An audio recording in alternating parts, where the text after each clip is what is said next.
kagaling? Ano nangyari sa'yo, anak? May nagtangka po sa akin. Ano? Hindi siya tao. Hindi rin siya hayop. Basta mahaba yung nguso niya, tapos mahaba yung buhok niya. Yun lang yung natatandaan ko. Maaraw, pero umuulan. May kinakasal na tikbaya. Tulong! Patawin mo ako! Mahal! Totoo yung sinasabi ni Ella na kursunadaan siya ng isang tikbalang.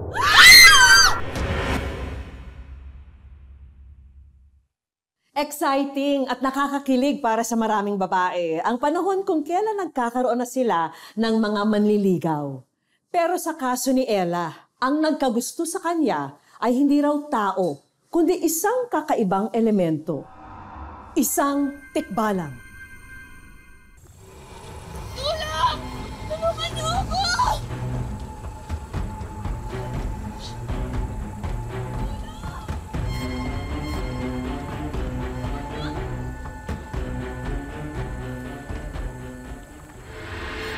Baka pinagalitan mo naman yan.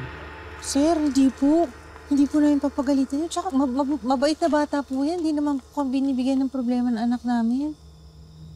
So, bakit naglayas yung anak ninyo? Hindi ko rin nga alam, sir. Nay! Ella! Nay, anong ginagawa niyo dito? Ella, saan ka galing? Ano nangyari sa'yo, anak? Bakit Unay? Saglit lang naman po ako nawala ah. Ano bang sinasabi mo, anak? Itong si Joel, tinawagan kami nung isang araw ng nanay mo. Ibinalitang nawawala ka. Nawawala ka raw simula pa nung nag-feeding program kayo ng mga NGO. Kaya nga kami napaluwas kagad dito eh. Okay lang ba kaya, ma'am? May nagbanggaan sa highway. Kailangan kami rumisponde agad doon. Sige po, ma'am. Salamat po, sir. Salamat po. Salamat po. Salamat po. Salamat po. Anak, ano ba talaga nangyayari sa'yo? Ha? Hindi ko rin maintindihan, pero galing lang ho ako dun sa Batis.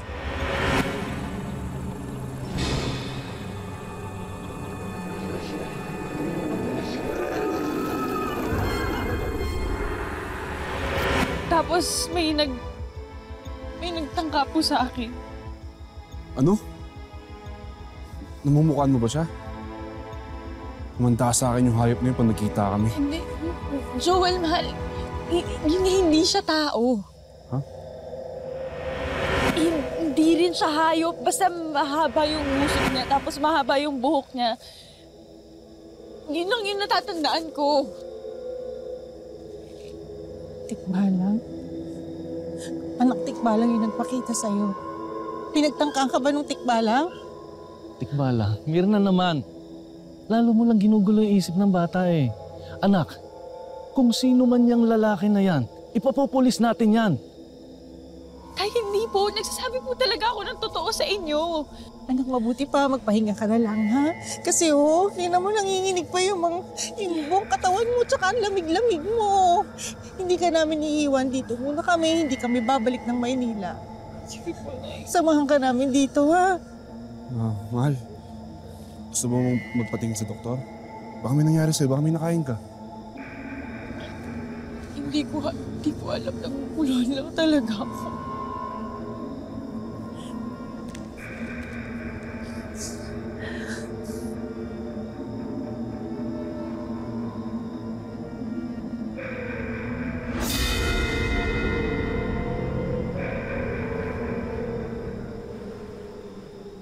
Ito po. Maraming salamat po. Ito po. Uy, punta lang kayo pag gusto pa. Ma'am, maraming salamat at napili niyo ang barangay namin para tulungan. Po, maraming salamat din po, Kapitan, na yun naman po talaga yung mission ng NGO namin eh. Makatulong sa mga nangangailangan. Maraming salamat po ulit. Salamat din po. Tara na.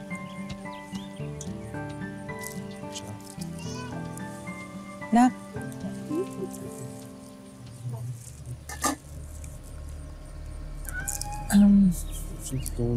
Sige. Kailan ba kayo matatapos dito? Bakit po, Nay? Kasi natatakot ako baka mangyari na naman yung nangyari ng isang araw. Halos magbaliw kaming tatlo kakahanap sa'yo eh. Nay, huwag na po natin pag-usapan. Okay lang po ba? Okay lang po. Ayoko na po kasing maalala eh. Ang mahalaga naman po, ligtas naman po ako eh. Okay ako. Tapos si Joel, lagi naman nakabantay sa akin. Eh, kailan ba matatapos yung project nyo dito? Anak, baka naman pwede maghanap ka na ng ibang trabaho. Di ba maliit lang yung sweldo mo dito? Nay, alam niyo naman kung gaano ko kamahal tong trabaho ko na to eh. Gusto ko to, yung pumupunta sa iba't ibang lugar tapos tumutulong sa mga nangangailangan. Ito yung gusto ko, Nay. Parang hindi mo naman kilala ang anak natin. Alam mo namang hindi mapipigilan yan. Halika na, dito na tayo at baka may makakarinig pa sa'yo. Okay lang ako, Nay. Huwag kang mag-alala, ha?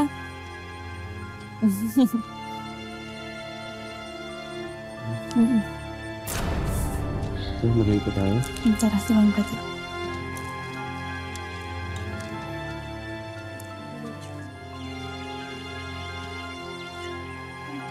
Nay, ito po lupa. Mag-iingat ka palagi. Yang ganda mo mapang-akit. Po? Sa'yo na lang itong kwintas. Puprotektahan ka niyan. Ito ang mga sinusuot ng mga kababaihan dito para hindi umapit ang mga tikbalang. Suot mo yan.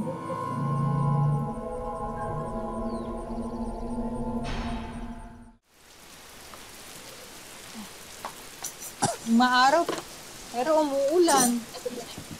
Kanin po. May kinakasal na tikbala. Kaya ka na naman sa paniniwala mong pang matanda, ha? Sige, kumain na lang muna tayo. Alam mo, Nay, nangyayari talaga yan minsan. Kasi yung ulan, di ba mahina tapos kalat-kalat. Sa meteorology, sun shower yung tawag dyan. Eh, yung nangyari sa'yo nung isang linggo. Mapapaliwanag ba ng siyensya yun?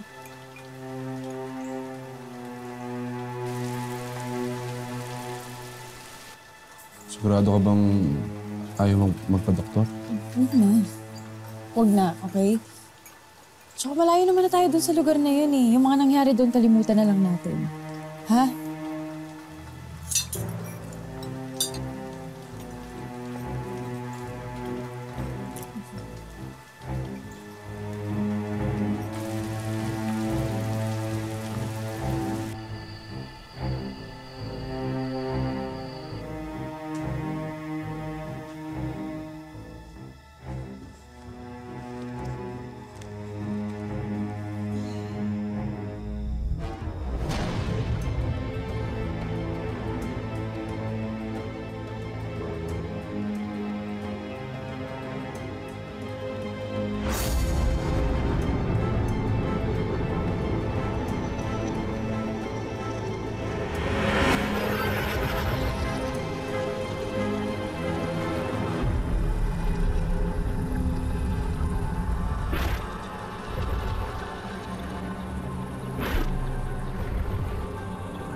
Nandito siya kanina. Sino? Nandito siya kanina. Sinubukan niya akong pagsamantalahan. Dinaganan niya ako. Sumunod siya dito. Nandito siya, Nay. Nandito siya.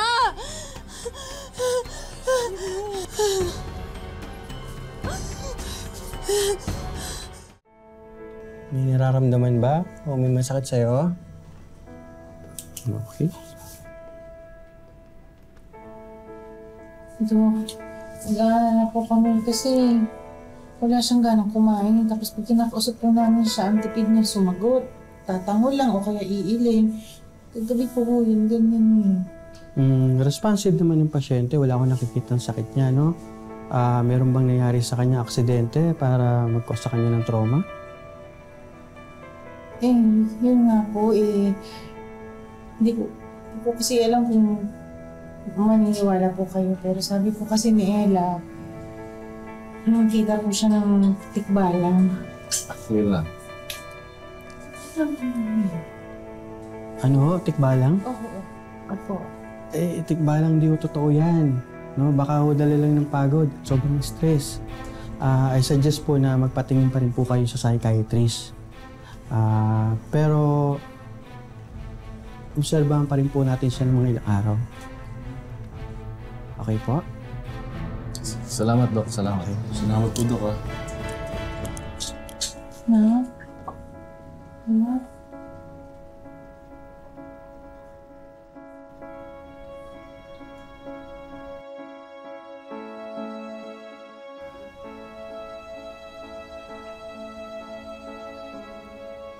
Sige. Ayoko na.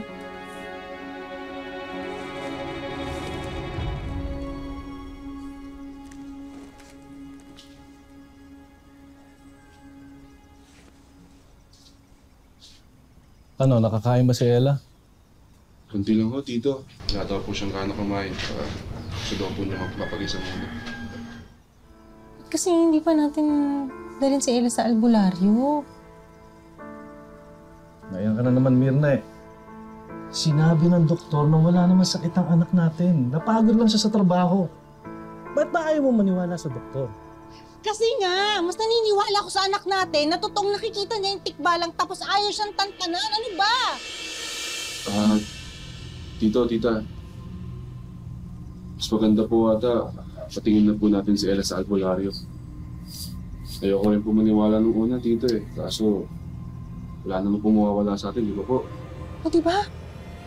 Yung sinasabi ko eh. Bahala kayo sa gusto ninyong paniwalaan.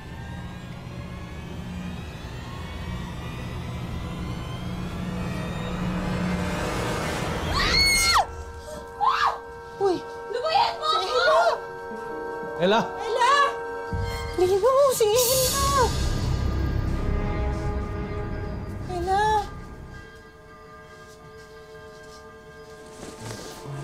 Ano ka nang nangyayari sa'yo?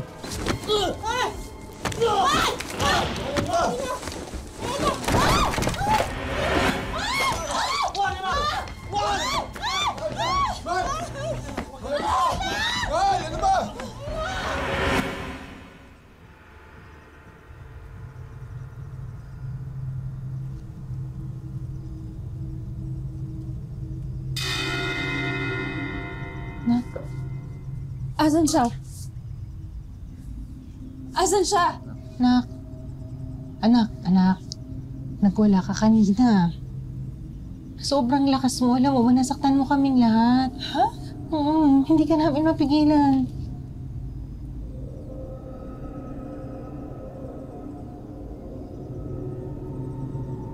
Tito, Tita, tingnan niyo po to. Oh, Nay, sobrang dami po, Tito.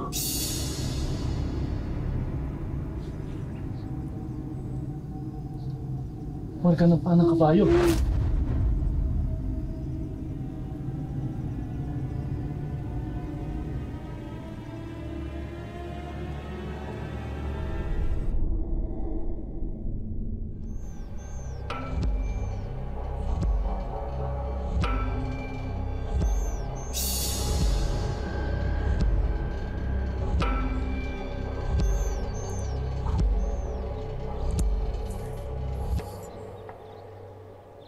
Totoo yung sinasabi ni Ella. Nakursunadaan siya ng isang tikbalang. Ano po bang dapat kong gawin para lubayan na po ako ng tikbalang? Isa lang ang dapat mong gawin. Maligo ka ulit dun sa batis kung saan nakursunadaan ka ng tikbalang. At uminom ka ng tubig galing sa batis. Kapag nagawa mo to, hindi ka na maaamoy ng tikbalang. At hindi ka na rin niya masusundan. Sige po, Mang Doming. Ngayon na ngayon mismo po, luluwas kami. Madali niyo, ha? Malakas to eh.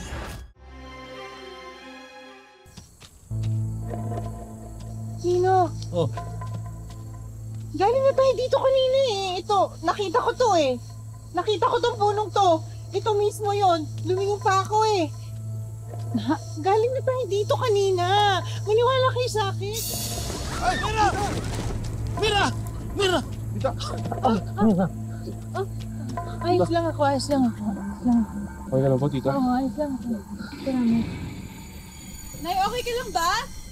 Si Elena. Oo, naiwan mag-isa. Ayos lang ako. Mahal, okay ka lang? Nay, sure ka okay ka lang? Ayos lang, oo. Sure ka, tita? Walang masakit?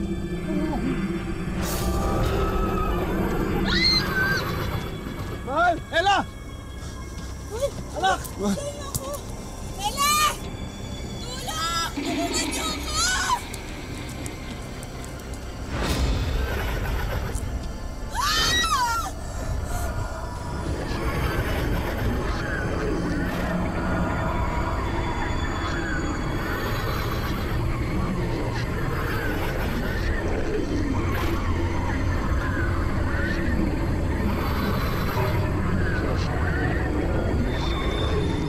Ay, si Ella. Wala, dali. Anak! Ano po, tita? Ella! Anak? Mahal? Ella! Ella!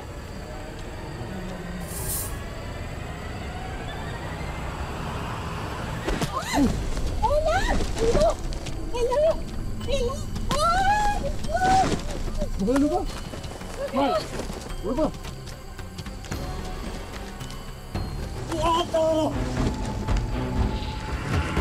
Panginoon! Tulungan niyo po kami! Iligtas mo po kami! Iligtas mo po ang anak ko!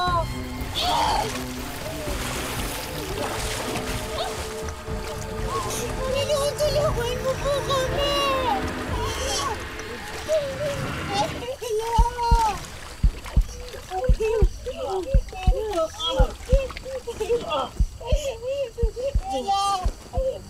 Ella! Joel!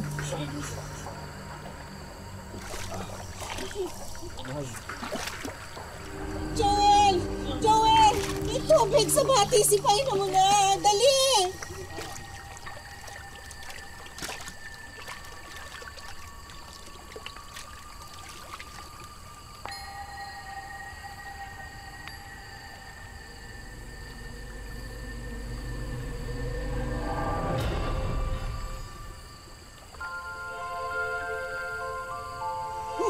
Ella!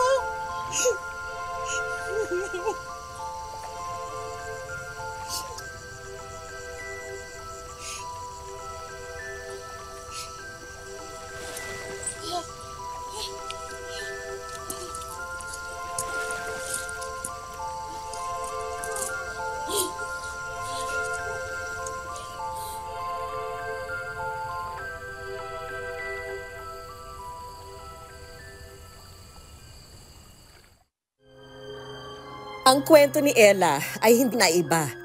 Sa sinapit ng isa pang dalagang nakilala namin na itago natin sa pangalang Rhea. Malinaw pangaraw sa kanyang alaala ang mga pangyayari. Nagising po ako nung para po ako na-paralyze noon. Pakiramdam ko pa may nakadagan po sa buong katawan ko. Parang wala po nakakarinig nun sa akin. Di po ako makakilos, di rin po ako makagalaw. Hanggat sa nangyari na po yung pangahalay sa akin, hinalay po ako ng tikbalang.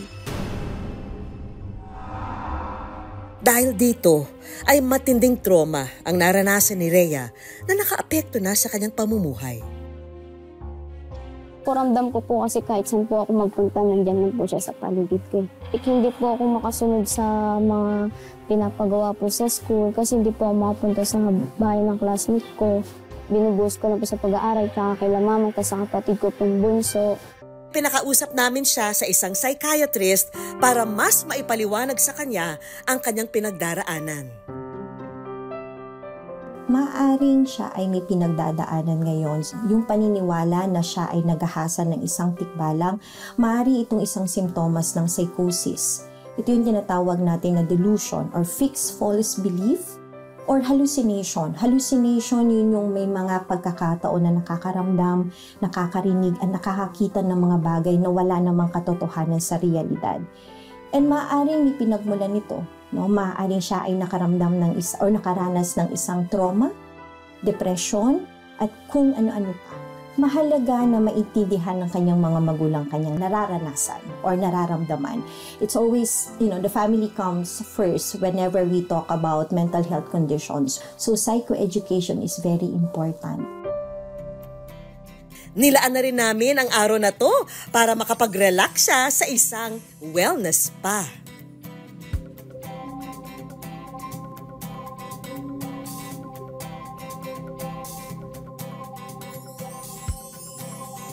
May uuwi niya na rin ang bedroom showcase na ito para kahit nasa bahay ay may ginhawa kaming may pabaon sa kanya. Hindi na po ako mahihirapan na nakayuko po pag nagawa po ng mga assignment. Tapos yung kama po, masarap na po siya sa likod. Alam namin na sa pag-aaral na lamang binabaling ni Rhea ang atensyon niya ngayon. Sana'y makatulong itong educational assistance na handog namin para sa kanya. Dagdag tulong na rin para sa pamilya ni Rhea itong mga skincare product, RTW clothes, at itong coffee stall business na handa na para gawin nilang negosyo. Siyempre, ang wish ko lang savings para sa'yo, Rhea, munting tulong mula sa aming programa. Salamat po, wish ko lang sa lahat po ng binigay ninyo. Malaking tulong po sa amin. Kila mama, kila papa, tsaka po lalo-lalo na po sa akin. Mga kapuso, lagi po nating tatandaan, hanggat hindi tayo napapagod, humiling at maniwala, hindi tayo mapapagod lumaban sa buhay. Ako po si Vicky Morales at ito po ang Wish Ko Lang. Wish ko lang.